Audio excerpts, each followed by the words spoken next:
Yesu ashimwe cyane inshuti z'umusaraba, ndabasuhuje kubw'umwami wacu Yesu Kristo, nimugira amahoro y'Imana. Njyewe ku bantu tubonanye ari ubwa mbere nitwa Niyomugabo Aniseti, ndi umukristo, hanyuma aha ndi ku Ijwi ry'Umukanguzi TV, mbahaye ikaze. Niba uje ari ubwa mbere ubonye iyi channel y'Ijwi ry'Umukanguzi TV, wayisangiza n'abandi ugakora na subscribe kugira ngo ibiganiro byacu uko tubishyizeho ujye ubibona. Dukunda kuba mu biganiro bitandukanye ku Ijwi ry'Umukanguzi. Dufite ibiganiro by'ijambo ry'Imana, byose n'iyobokamana ko n'ubukristo. Uru ni urubuga rutafite idini runaka rwegamiyeho cyangwa rutagendera ku mahame runaka y'idini, ariko rugendera ku mahame n'umurongo wa gikristo. Birumvikana iyo tuvuze n'umurongo wa gikristo twemera imvugo y'Imana mu buryo bw'ubuhanuzi n'impano za Mwuka Wera, kandi tukemera umuntu wavutse ubwa kabiri. Yego, reka rero mbinginge kubw'umwami wacu Yesu Kristo tubanze dusenge, nitumara gusenga tuganire. Nkunda kubivuga abantu dusanzwe tubana ku Ijwi ry'Umukanguzi, ntabwo gusenga ari ukuvuga gusa. Gusenga ni ukuvuga, ni ugukora no kuba ibyo uvuze mu isengesho. Rero iyo dusenga tuvuga ngo manura Imana ikiranuka, tuba dusabwa natwe kuba abakiranutsi kugira ngo twumvwe n'Imana. Dukiranuka biturutse mu maraso ya Kristo, umurimo wa Kristo Yesu ukatweza. Iyo twejejwe ku bw'ayo maraso duhinduka abera kandi n'abaziranenge. Reka dusenga. Mana Data wa twese uri mu ijuru, uri Imana y'agakiza kacu, uri Imana ibendera ryacu, izina ryawe nirishimwe. Watubyarishije amaraso yawe, uduha Umwuka Wera ngo atubere ubuzima, urangije uduha ubugingo kugira ngo bukomeze kuba imibereho, izina ryawe nirihimbazwe. Watubyaye ubinyujije mu rupfu, urapfa turazuka, urangije wicara iburyo bwa Data kugira ngo natwe abe ariho tuzaragwa, izina ryawe nirihimbazwe. Uyu ni umwanya turi hano kugira ngo tuganire na bene Data impamvu z'ibyiringiro byacu. Iyo mvuze ibyiringiro byacu mbavuga ibyiringiro by'abizera, impamvu yo kukwemera. Ndakwinginze kugira ngo ubu bwenge bugomorore bwumve imvugo y'Imana mu byanditswe byera, kandi nanjye simvuge mvugishijwe n'amarangamutima n'imitekerereze y'umuntu, ahubwo Umwuka w'Imana abe muri njye nk'uko usanzwe utuye muri njyewe, mu izina rya Yesu. Dusengeye umuntu udukurikiye arwaye, dusengeye umuntu wishimye, buri muntu mu cyiciro arimo tumwatuyeho umugisha ubonerwa muri Kristo Yesu kubw'urukundo rw'Imana. Iyo dusaba umugisha w'Imana, ijambo ryawe ryaratubwiye ngo tujye twizera ko tunabihawe. Cyubahiro n'ikibi cy'Imana. Tubishimiye Imana Data wa twese kubw'ubuntu bwawe none n'iteka ryose. Amen. Inshuti z'umusaraba, bera b'Imana, ndongeye ndabasuhuje kandi mbahaye ikaze muri uyu mwanya w'ijambo ry'Imana. Tuje gushyira mu bikorwa cyangwa se gukora ibijyanye n'ibyifuzo mwagiye mudusaba. Abantu benshi bagiye batubaza aho Abayuda n'Abisirayeli batandukaniye, batubaza ku mateka y'izi ntambara ziri kubera i Gaza, za Palestina. Uyu mwanya turaje kugira ngo dufatikanye namwe gutembera mu gitabo gitagatifu, mu gitabo cyejejwe, mu gitabo cy'ibyanditswe byera, mu gitabo kirimo imvugo y'Imana, igitabo gihiga ibindi kandi gikuze kuruta ibindi mu isi, igitabo gisomwa na benshi kuruta ibindi bitabo, kandi igitabo kibamo ubuzima. Icyo gitabo iyo umuntu ari kugisoma kirenze kuba inyandiko, ahubwo kiba kimeze nk'ijwi ry'umuntu riri kuvugira mu matwi y'ugisoma. Kandi iki gitabo kirenze kuba mu inyuguti, mu nyuguti zacyo habonekamo ubuzima, no mu buzima bwacyo hakabonekamo impinduka. Nta kindi gitabo rero, ni Bibiliya. Bibiliya biravuze ngo ni ihuriro ry'ibitabo. Iki gitabo gikomoka mu Bisiraheli. Iyo tuvuga Abisiraheli tuvuga imiryango 12 ya Isiraheli, ariko kandi kikitirirwa Abayuda. Ndaza gufatikanya namwe kubanza kwibuka kandi tugasoma igice cya 12 mu gitabo cy'Itangiriro. Nababwiye turaza kuzenguruka Bibiliya tumeze nk'abataruka ibitabo, ntitugendereye gutaruka, ni ukugira ngo tuze kugera ku ntego yacu y'isomo rya none. Igice cya 12 haravuze ngo Uwiteka yohereza Aburamu i Kanani. Uwiteka ategeka Aburamu ati, va mu gihugu cyanyu usige umuryango wanyu n'inzu ya so, ujye mu gihugu nzakwereka. Nzaguhindura ubwoko bukomeye, nzaguha umugisha, nzogeza izina ryawe uzaba umugisha, kandi nzaha umugisha abakwifuriza umugisha, kandi uzakuvuma nzamuvuma, kandi muri wowe nimo imiryango yose yo mu isi izaherwa umugisha. Aburahamu aragenda nk'uko Uwiteka yamutegetse, Loti ajyana nawe ubwo yavaga i Harani. Aburahamu yari amaze imyaka 75 avutse. Aburahamu ajyana Sarayi umugore we na Loti umuhungu wabo n'ubutunzi bwose bari batunze, n'abantu baronkeye i Harani bavanwayo no kujya mu gihugu cy'i Kanani. Kanani ubwaho niho basohoye. Amen. Bibiliya itubwira Imana ihamagara Aburahamu yitwaga Aburamu.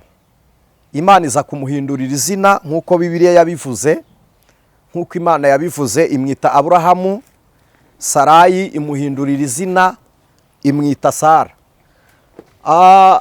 Hanyuma yabaga muri Uri y'Abakarudaya.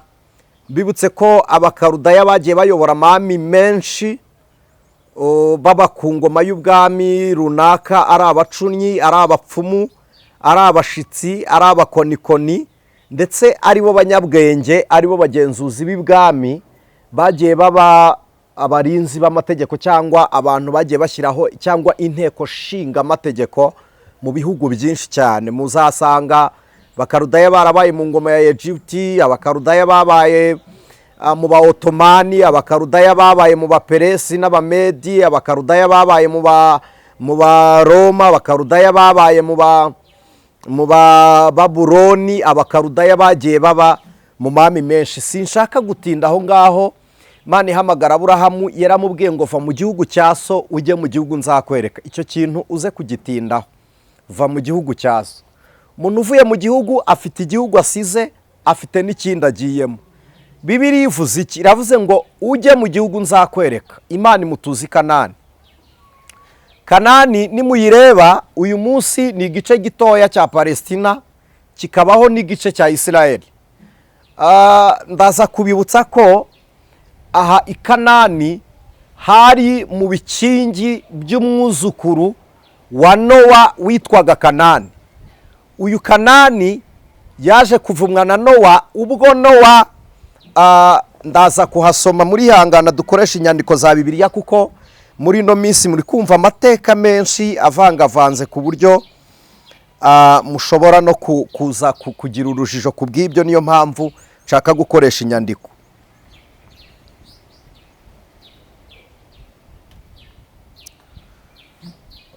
Igitabo cy'Itangiriro igice cyaho cya 9 umurongo wa 25 niwo ngendereye, ariko ndahera ku murongo wa 21 kugira ngo muhumve. Haravuze ngo anywa vino yarwo arasinda, yambara ubusa mu ihema rye. Hamu se wa Kanani abona se yambaye ubusa, abibwira bene se bari hanze. Shemu na Yafeti bafata umwambaro bawushyira ku bitugu byabo, bombi bagenza imigongo, batwikira ubwambure bwa se, kandi kuko bari bamuteye imigongo ntibarora ubwambure bwa se. 24 Nowa arasinduka amenya ibyo umuhererezi we yamugiriye. Aravuga ati Kanani avumwe, azabe umugaragu w'abagaragu muri bene se. Kanani ati Uwiteka himbazwe, niwe Mana ya Shemu, Kanani aba umugaragu we. 27 Imana yagure Yafeti abe mu ihema ya Shemu, Kanani aba umugaragu we. 28 Hanyuma ya wa mwuzure Nowa amara imyaka 350. Iminsi yose Nowa yaramye ni imyaka 950, arapfa. Dusomye nsubiye inyuma ku murongo wa 22, se wa Kanani yitwa Hamu. Hamu niwe wabonye Nowa yakoze uruzabibu, yakoze inzoga yarakuye mu ruzabibu yasinze, ahase induru, arasakuza, aramuhururiza. Jafeti na Shemu baza bagenza umugongo, bafata igitenge bagenza ibitugu, batwikira se bamaze gutwikira ubwambure bwa se, Isi arasinzira, abyutse asanga bamutwikiriye, aravuga ngo ninde wantwikiriye? Baramubwira ngo ni twebwe, ariko ntitwakubonye, wabonywe na Hamu, niwe wahuruje. Hanyuma Nowa aravuga ngo ngiye kukuvuma. Atekereza iki? Aravuga ngo nimvuma Hamu, umuhererezi wanjye asanzwe ari ikigoryi, n'ubugoryi bwe bwankozeho bukampururiza, araba ikigoryi kiruta uko yari ameze. Reka mvume umwana we namubera ikigoryi nk'uko Hamu yambereye ikigoryi, azumva ububabare bwo kubyara nkarumbisha nk'uko nawe azarumbya. Narumbya akabona Kanani yabaye ikirumbo, nawe ubwe azagira shoke yanteye nk'uko nanjye nabonye Hamu yabaye ikirumbo. Avuma umwuzukuru, ntiyavuma umwana wakoze amahano.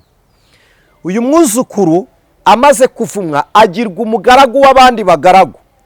Ni ukuvuga ngo umugaragu nta kintu atunga, ibyo umugaragu afite byose aba ari iby'umwami, aba ari iby'abatware. Imana igiye guhamagara Aburahamu mu gihugu cya Uri y'Abakarudaya, hari Mesopotami, iramuhamagara iramubwira ngo jya mu gihugu nzakwereka. Aha Aburahamu yari imutandukanyije n'ibigirwamana by'iwabo, n'uburozi n'ubupfumu n'ubucunnyi n'ubushitsi. Ntabwo tuje muri ayo mateka, ndagira ngo tuvuge ku nkomoko y'Abayuda n'Abisirayeli. Ese Abayuda n'Abisirayeli batandukaniye he? Intambara ya Hamasi na Yerusalemu kubera iki? Ese ubundi irazanwa nande? Aha Aburahamu Imana iramusanga iramubwira ngo va mu gihugu cya so. Birumvikana ko asize igihugu. Ibi nabibabwiye ngo muhashyire agapoint d'interrogation cyangwa se akitso. Aragenda aratambagira, abibwira umuhungu wabo, ni ukuvuga ngo uwo Aburahamu yari abereye se wabo ari we Loti.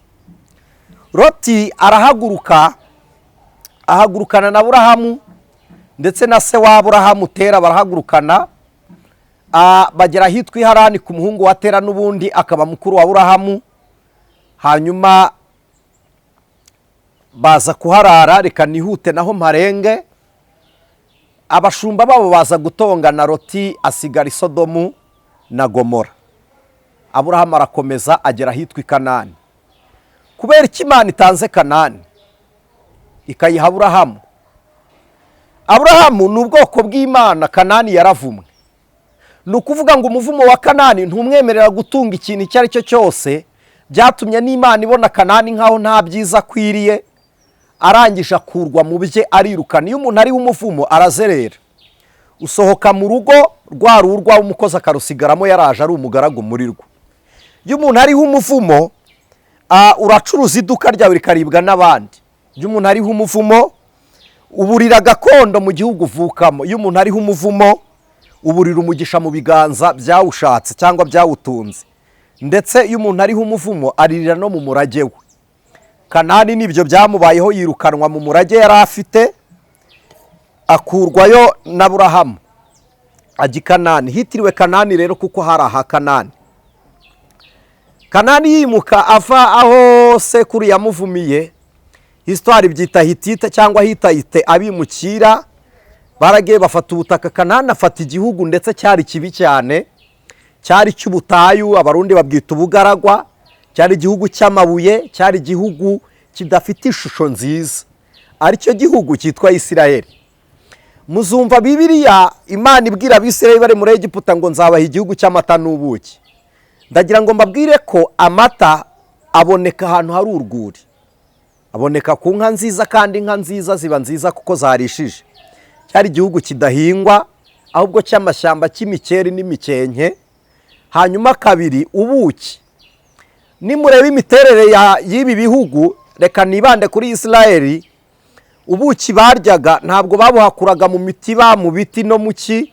N'ubuki bw'ubuhura bababwiraga, kandi ubuhura bwarika mu migina. Imigina rero ikunda kuba ahantu hari ibiharabuke, kandi ahantu hari imigina ndababwiza ukuri ko kwahinga no kwera ntibikunda. Ni igihugu cy'amata n'ubuki. Ubwabyo ni igihugu gikakaye gikomeye, ariko gifite ibintu bibiri muzarya y'ubuki n'amata. Ni ibintu biryoha cyane, abantu bagereranwa nk'ibiribwa bya nyuma, ibinyobwa bya nyuma biryoha kuruta ibindi. Iyo tuvuga ngo ni nk'amata n'ubuki, tuba tuvuze ibintu biryoshye cyane. Rero ariko ubwo buryohe buzaturuka ku gukakara kw'icyo gihugu. Iki gihugu cya Isiraheli kikubera isomo ry'uko umuntu wese uri mu buzima bukakaye ashobora kubyara uburyohe bitewe n'imibereho ye n'uburyo yabayeho. Kuvuga ni ugutarukana, ababwiye ngo turaza gutambagira ibitabo byinshi. Reka mbibutse ko rimwe na rimwe Isiraheli kugira ngo inahingiza kuvoma ubutaka muri Kenya, gatwara ubutaka ikaburunda hejuru ya ya misenyi, purito hejuru ya ya mabuye, rwa rutare n'iki karundaho ubutaka bagahinga. Ni abahinzi b'abahanga cyane. Mpamvu babaye abahanga nuko bahinze mu mirima iteraga ariko barayihinga irera. Rero ubu buki bw'ubuhura muzasanga aribwo buzima bwa Yohana Umubatiza, ko yiriraga ubuki bw'ubuhura butuma ijwi rya Yohana Umubatiza rigororoka cyane. Yarabwirizaga ijwi rikagenda ibirometero 9. Hanyuma kandi yitwaga ijwi ry'urangururira mu butayu. Impamvu ki yitwaga ijwi ry'urangururira mu butayu? Nuko cyari igihugu cy'ubutayu. Reka nihute. Aburahamu amaze kugera muri iki gihugu yaje guhabwa umugisha, abyara umwana wa mbere ari we Ishimayeli. Ishimayeli yamubyaye ku mugore witwa Hagari. Hagari yari umuja wa Sara, hanyuma akaba umukobwa w'umunyayegiputa. Hagari amaze kubyara Ishimayeli aba mu rugo rwa Aburahamu igihe gitoya nk'umugore wa Aburahamu, ariko kandi Sara aza gusama inda ya Isaka, abyara Isaka. Amaze kubyara Isaka, ku munsi Isaka yacutseho nibwo birukanye Hagari. Ndagira ngo mu nyumve habayeho inzigo ebyiri. Abanyakanani barimo Abanaki, Abayivi, Abamori, Abagirugashi, Abagadi, abo bita Abadodi b'Ishidodi cyangwa se n'Abagati wabo na Goriyati. Aho tugenda tuvuga harimo Gaza, harimo Ashikaroni, harimo Ashidodi, harimo Igibiyoni. Aho turi kugenda tuvuga uyu munsi Isiraheli iracyafite ku mupaka wa Gaza hari Ashidodi na Ashikeloni. Aho ni amakaritsiye atuye hafi aho. Hanyuma nihuse baza ku ubu bwoko cyangwa aba bantu mbabwiye bari hano barimurwa, baza gukurwa hano baragenda. Sinshaka gutinda kuri ayo mateka, ndagira ngo nze kubihuza. Bagize kunyagwa igihugu nk'Abanyakanani, bagize no kugira umuvumo, baravumwe. Hanyuma umwana wavumwe byanza bikunze ahita bishyari ry'umwana w'isezerano, ry'umwana w'umugisha. Nihuse Aburahamu abyaye Isaka, Isaka aza kubyara Yakobo. Ishimayeli aragenda bumurashi wo mu butayu arahiga. Aza kubaho iriba ryakamye, Hagari ararira. Ishimayeli aza gukuramo Prito Hagari, iriba rimaze gukama arasenga, Imana imuha amazi. Iri riba bene data twabanye abaswaba basangira ngendo b'urugendo rwo kwizera mu buyobokamana bw'imyemerere ya mbere yo muri Islamu. Iri riba baryita Zamzam. Hanyuma iri riba Hagari arinyweraho amazi, riba ubutunzi bwahindutse ubutunzi bw'Abarabu kugeza n'uyu munsi. Iyo mvuga iri riba, ubu butayu n'iri riba niho haturutse amapeteroli hambere kuruta ahandi. Iyo tuvuga peteroli tuba tuvuga benzene, mazutu, esanse, byose birimo. Hanyuma batura muri ibi bihugu bahinduka Abishimayeli. Isaka abyaye abyara Yakobo. Reka nihute. Yakobo aza kubyara imiryango 12. Nabwo sinyivuga yose, ndagira ngo mvuge, muranyemerera nongere nitize gato. Amaze kubyara imiryango 12 ayibyara ku bagore benshi. Reka mvuge abagore benshi, ariko reka twibande ku bagore babiri, witwaga Leya n'uwitwa Rasheli. Bose baravukana, nibabyara n'ubundi babo, kuko Yakobo yari afite nyirarume witwaga Labani aho yahungiye. Labani aza kubyara aba bakobwa Yakobo asabamo umukobwa, sinshaka gutinda muri ayo mateka. Bamuhareye arangije aravuga ngo si Leya nasabaga Rasheli. Hari abantu bavuga inenge nyinshi Leya yagiraga. Bibiliya iravuga ngo arongera atendera Rasheli. Kubatendera bose byakorwaga babana nk'umugore n'umugabo. Ngira ngo abize teoloji icyo murakizi. Reka nze gusimbuka tugere kuri Itangiriro igice cyaho cya 49. Yakobo ahanurira abana be amaze kugira imiryango 12. Yakobo ahamagaza abana be arababwira ati nimuterane mbabwire ibizababaho mu minsi izaba kera. Nimuterane mwumve bene Yakobo, mwumve Isirayeli so. Labani uri imfura yanjye n'imbaraga zanjye, uwo gushobora kubyara kwanjye kwatangiriyeho urushaho icyubahiro, urushaho gukomera. Uri nk'amazi kuko udahama hamwe, ntuzabona ubutware kuko wuriye uburiri bwa so, niho wabuhumanije, yuriye indyamo yanjye. Ntabwo nza kuza muri aya mateka n'uburyo uyu mwana Rubeni yaryamanye n'umugore n'inshoreke ya se. Aramubwira ngo ntuzabona umugisha.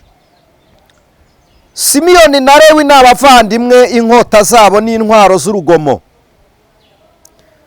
Mutima wanjye ntuzajye mu nama zabo za rwihereranwa, bwiza bwanjye ntugafatanye n'iteraniro ryabo, kuko bicishije abantu uburakari bagatema ibitsi by'inka kugira ngo bimare agahinda. N'igihe bajyaga guhorera bari basambanyije mushiki wabo, aho naho simpatinda.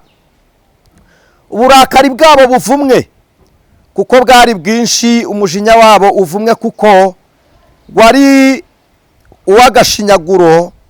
Nzabagabanya mu ba Yakobo, nzabatatanyiriza mu Bisiraheli. Bazatatana bagabanwe bakurwemo. Sinzi niba turi kugendana. Lewi na Simiyoni babuze umugisha, hanyuma na Rubeni nawe arawubuze. Tugeze ku murongo wa 8. Yuda, bene so bazagushima, ukuboko kwawe kuzaba ku ijosi ry'abanzi bawe. Kuboko kuzaba ku ijosi, murabyumva? Kuboko kuzaba ku ijosi, nutamufata mu ijosi uzagukata. Uwo niwo murage. Yuda, bene so bazagushima, ukuboko kwawe kuzaba ku ijosi ry'abanzi bawe, bene so bazakwikubita imbere. 9. Yuda ni icyana cy'intare, urazamutse mwana wanjye, uvuye mu muhigo, yunamye ibuyuda nk'intare, kandi nk'intare y'ingore ninde wayivumbura? Inkoni y'ubwami ntizava kuri Yuda, inkoni y'ubutware ntizava hagati y'ibirenge bye.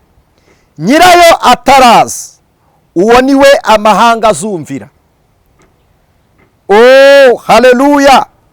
Ntarabumba iki gitabo, mwihangane, ntarabumba iki gitabo. Some igitabo cy'umuhanuzi Yesaya,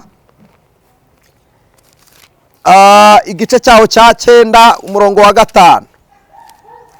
Yesaya igice cya 9 umurongo waho wa 5, aravuze ngo nuko umwana yatuvukiye, duha umwana w'umuhungu, ubutware buzaba ku bitugu bye, azitwa igitangaza, umujyanama, Imana ikomeye, data wa twese, uhoraho, umwami w'amahoro. Gutegeka kwe n'amahoro bizagwira ku ntebe ya Dawidi n'ubwami bwe bitagira iherezo, kugira ngo bikomeze bibushyigikize guca imanza zitabera no gukiranuka, uhereye none ukageza iteka ryose. Ngibyo Uwiteka Nyiringabo azabisohoresha umwete we. Amen. Imana ihabwe icyubahiro. Turacyasoma murongo waho w'icumi. Inkoni y'ubutware ntizava kuri Yuda, inkoni y'ubutware kizava hagati y'ibirenge bye nyirayo ataraza, we niwe amahanga yose azumvira. Inkoni y'ubutware, hari ibintu bigeze muri 2 mbabwiye igihugu Aburahamu yasize, ni inkoni y'ubutware na nyirayo. Ibyo muze kubizigama ndabigarukaho. Aziritse ishashi ye y'indogobe ku muzabibu, n'icyana cye cy'indogobe kiziritse ku muzabibu urutaho ubwiza amashashi. Ameshesha imyenda ye vino, imyambaro ye ayimeshesha amaraso y'inzabibu. 12. Amaso ye atukujwe na vino, amenyo ye yejejwe n'amata. Ariko uyu mugabo se yamuvuzeho amagambo akomeye kweri. 13. Zeburuni azatura ku bibaya, ku kibaya cy'inyanja, azaba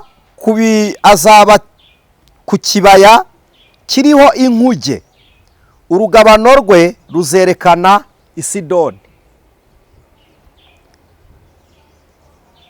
Bantu bazi ikarita ya Isiraheli, Sidoni ni hakurya yaho bita Imagido. Magido n'ahazabera intambara ya Erimagidoni, ni hejuru y'ibibaya bya Yezereli. Isakari n'indogobe y'inyamaboko iryamye hagati y'ingo z'intama, abonaho kuruhukira ko ari heza. Bibutse ko bene Isakari aribo astronomy ikomokaho, nibo bantu ba mbere bari bafite iby'ubwenge n'ubugenzuzi bw'imiterere y'isanzure no kumenya iby'imyuka n'inyenyeri.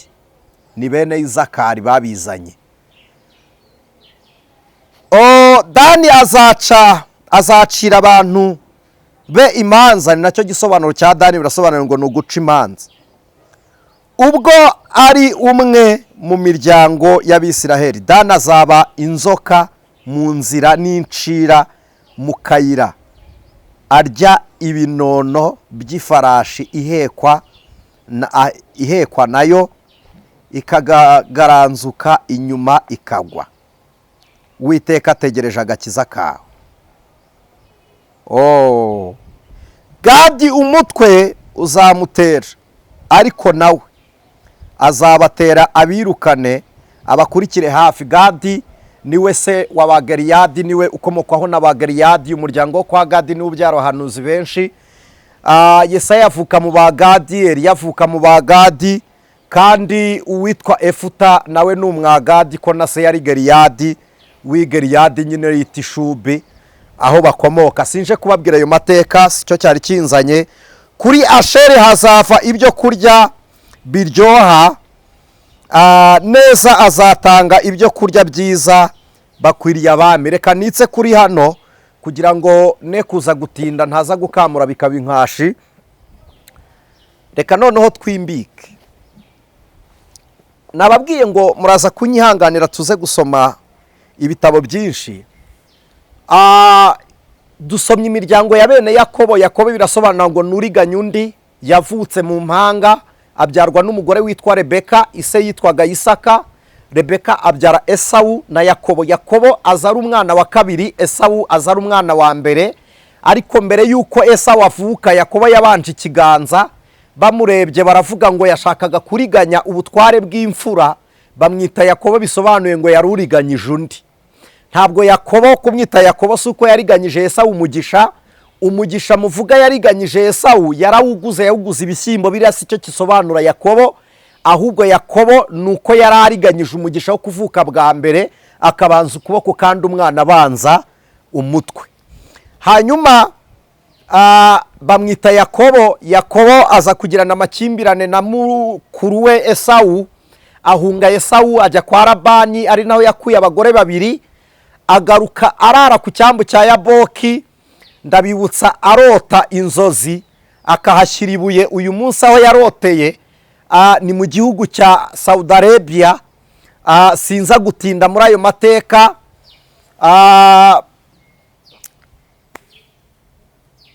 Yakobo araza arambuka, agera ubwo asohora mu gihugu cy'iwabo, aratahaza muri Isiraheli, yiyunga na mwene nyina Simpatinda. shaka kuvuga ku ijambo rimwe. Twari turi izuba ryari rikamejeje, hanyuma aba bagabo basanze Rehobowamu umunsi wo kwimikwa, baramubwira ngo tubabarire igicumuro twacumuye kuri so, kandi tuzakuyoboka tugukorere. Barangije baranamubwira ngo ibiryo so yatugaburiraga ari uko twakoze uburetwa, biduhe tubirye mbere tuzagukorere tutabyita uburetwa, kuko natwe ntidushaka gukoronizwa.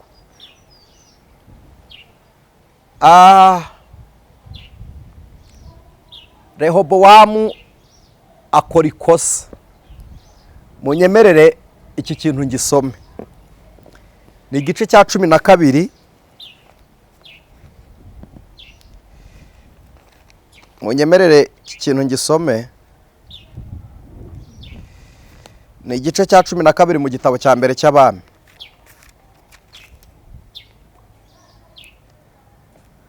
Haravuze ngo bukeye Rehobowamu ajya i Shekemu. Mbibutse ko Shekemu, nashatse kubibabwira nyine tugenda duhuza amateka. Shekemu niho bimikira, niho bari bagiye kwimikira umwami. N'uyu munsi hari amateka ateye ubwoba. Bukeye Rehobowamu ajya i Shekemu, kuko ariho Abisirayeli bose bari bagiye kumwimikira. Icyo gihe Yerobowamu mwene Nebati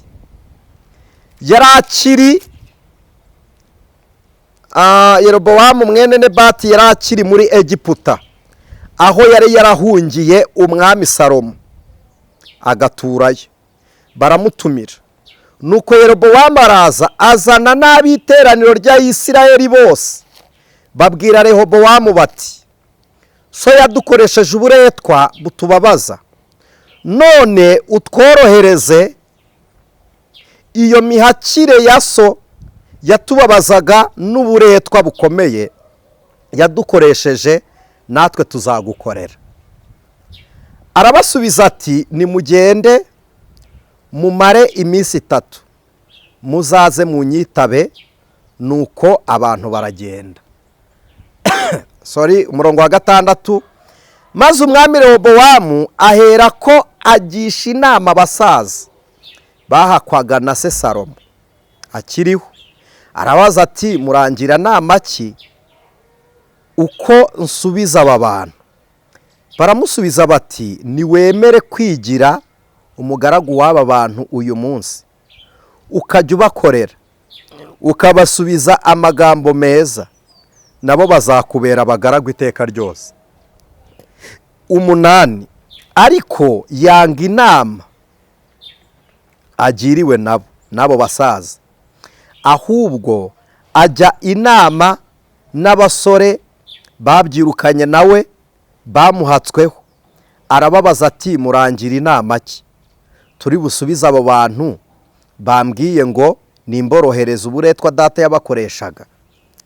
Nuko abasore babyirukanye nawe baramusubiza bati, uzabwire abo bantu bakubwiye ngo so yabakoreshaga uburetwa bukomeye, ariko ngo wehoho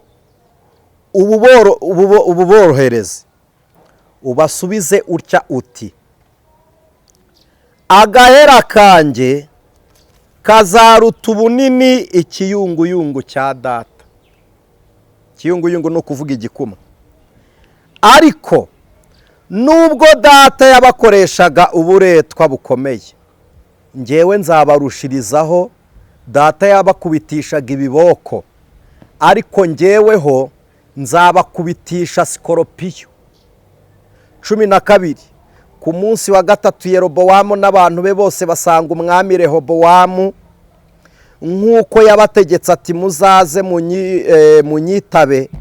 Umunsi wa 3 umwami abasubizanya inabi nyinshi. Yanze inama yagiriwe n'abo basaza, abasubiza akurikije inama y'abasore ati, data yabakoresheje uburetwa bukomeye, ariko njyewe nzabarushirizaho. Data yabakubitishaga ibiboko, ariko njyewe nzabakubitisha sikoropiyo. Nuko umwami tiyumvira abantu kuko byaturutse ku Uwiteka kugira ngo asohoze ijambo yari yarabwiye Yerobowamu mwene Nebati abivugiye muri Ahiya w'Ishiro. Ahiya ni umuhanuzi wahanuye ahanurira Yerobowamu amubwira ngo yahanuriye. Ahiya yari umuhanuzi wahanuriye Yerobowamu ko yaje guhanurira Yerobowamu ibyishira by'ingoma ye. Yahanuriye na se, yego yaramuhanuriye ngo uzaba umwami, aza no kumuhanurira ko ubwami buzavaho. Reka nihute aha mpareke tugarukiraho. Aha Yerobowamu abuze ubwumvikane na Rehobowamu, singira ngo muze kubitiranya. Rehobowamu ni mwene Salomo, Yerobowamu ni mwene Nebati. Nebati yari umugaragu wa Salomo n'umuhungu we Yerobowamu akaba umugaragu wa Salomo. Ahunga uburetwa bwa Salomo yajyanye n'abantu benshi muri Egiputa, ajya guhakirizwa muri Egiputa. Hanyuma agarutse aramubwira ngo tudohorere. Yanga inama z'abasaza, yanze inama z'abasaza afata iz'abasore. Amagambo turayasomye murayumvise. Hanyuma bituma imiryango 12 ya Isiraheli icikamo kabiri. Abisiraheli bose bahise banga Rehobowamu, ahubwo babwira Yerobowamu ngo nawe watuyobora. Ijambo ryavugiye mu kanwa k'umuhanuzi Ahiya rirasohora, Yerobowamu mu muryango w'Abisiraheli, hanyuma Rehobowamu mu muryango w'Abayuda. Noneho mutangiye kunyumva rero. Umuryango w'Abayuda wasigaye, Rehobowamu yasigaranye imiryango 2. Yasigaranye Ababenjamini, asigarana n'Abayuda. Ababenjamini ni umwana wa Rasheli, ise amwita Benjamini. Byari Rasheli amwita Benjamini na se amwita Benjamini, byari bivuze ngo ni umwana w'ukuboko kwanjye kw'iburyo, bivuze ngo nizo mbaraga zanjye. Asigarana na Yuda. Yuda birasobanuye ngo ni umwana ushimwa, nushimwa mu bandi. Abayuda rero baturiye Yerusalemu, umurwa mukuru w'Ubuyuda, ari naho yitwaga Yudeya, hari ni Yerusalemu. Ariho hubatswe urusengero rwa Salomo. Hasigara imiryango 2. Noneho abandi barazamuka bajya hitwa Samariya. Umurwa mukuru w'Abisiraheli wari Samariya, umurwa mukuru w'Abayuda ukaba Yerusalemu. Samariya rero hariyo urusengero ahitwa Gerizimu. Ni Yudaya hakaba urusengero ahitwa Yerusalemu, ariho Siyoni. Hanyuma Gerizimu, muribuka ko Yesu yahuriyeyo n'umusamariyakazi mu butumwa bwiza igice cya 4 cyanditswe na Yohana. Hanyuma agahurirayo n'umugore w'indaya, yafasha Abasamariya n'Abayuda. Muribuka ko abigishwa ba Yesu baturukaga mu miryango y'Abayuda. Hanyuma arabazana abashyize Abayuda n'Abazerote n'ab'i Yerusalemu, Ababenjamini n'Abisamariya bose. Mu gice cya 5 cya Matayo, Bibiliya iravuga ngo abantu babaye benshi, Yesu abazamukana umusozi. Ni benshi bari bavanzwe n'umusamariya uhuye n'umuyuda bitari bisanzwe. Bahurira ku musozi w'Igerizimu. Aterura amagambo ngo hahirwa hahirwa, ababuza kwihorera. Soza rero mbabwira kuri aya mateka, igice cya mbere kwari kugira ngo tuvaho turebe kubera iki bavuga Abisiraheli bakavuga n'Abayuda. Abayuda n'Ababenjamini nibo basigaye ahangaha. Ni nayo mpamvu bayobowe n'uwitwa Benjamini Netanyahu, ni umubenjamini. Noneho iyi miryango 2, Yuda na Benjamini, bafata indi miryango 10. Ni nako Isiraheli ivuga ngo imiryango 10 y'Abisiraheli yazimiye. Nimumvi Yerusalemu hari abaturage bari kwigaragambya cyangwa bari bakoze imyigaragambyo, bari gukora iyi myigaragambyo, ndagira ngo mbibutse ko ntabwo ari abo mu miryango wa Yuda, si nabo mu Babenjamini, ahubwo ni Abisiraheli bo muri ya miryango 10 yindi yo ku ruhande, bari bameze nk'aho nabo barwanya ubutegetsi bwa Benjamin Netanyahu. Ari nacyo cyatumye haboneka icyuho, Hamas ikinjira muri Isiraheli. Isiraheli yari imaze iminsi politikoma, ntago babitubwira ngo babivuge, ariko iyi miryango 10 imeze nk'iyazimiye nayo iri gushaka ubutware bwayo mu muryango mu gihugu cya Isiraheli. Nayo iri gushaka ko yavuga ariko ijyana, irashaka uburenganzira bwayo, irashaka ko Benjamin, hari muri guverinoma ya Isiraheli hari hamaze iminsi harimo amakimbirane. Rero haba karangare, Hamas yinjiriramo. Isiraheli baho muri 48 ku itariki 15 z'ukwa kane, 48-15 z'ukwa kane, ndagira ngo mbibutse ko nibwo Isiraheli yabonye ubwigenge. Muri 70 na kangahe Hamas ihita ibaho. Hamas itangira yitwa Herkad Warahama Eri Islamiya. Yes, niyo ko Hamas na abbreviation. Iyi Herkad Warahama Eri Islamiya ariyo Hamas yagiyeho igendereye gusiba Abisiraheli bose ku ikarita y'isi. None Abisiraheli ntibafite ijambo kuri Hamas, cyangwa mvuge nk'uko nabo bavuga ku mwanzi wabo cyangwa ku mwarabu, ahubwo abari gufata imyanzuro ni imiryango ibiri. Umuryango wa Benjamin n'uwa Yuda nibo bonyine bari gufata ijambo. Niyo mpamvu Isiraheli rero itabivugaho rumwe. Noneho kandi umurage mwabonye wa Yuda, ise amuraga yaramubwiye ngo ukuboko kwawe kuzahora kwijosi ry'abanzi bawe. Niyo mpamvu umuntu ugize nabi mwisi turavuga ngo uyu ni umuyuda. Umuntu akubwiye ngo uri umuyuda abavuze ko uri umugome. Mutekereza abayuda, Bibiliya iravuga ngo Yesu yaravuze ngo bameze nk'ibituro bisize ingwa.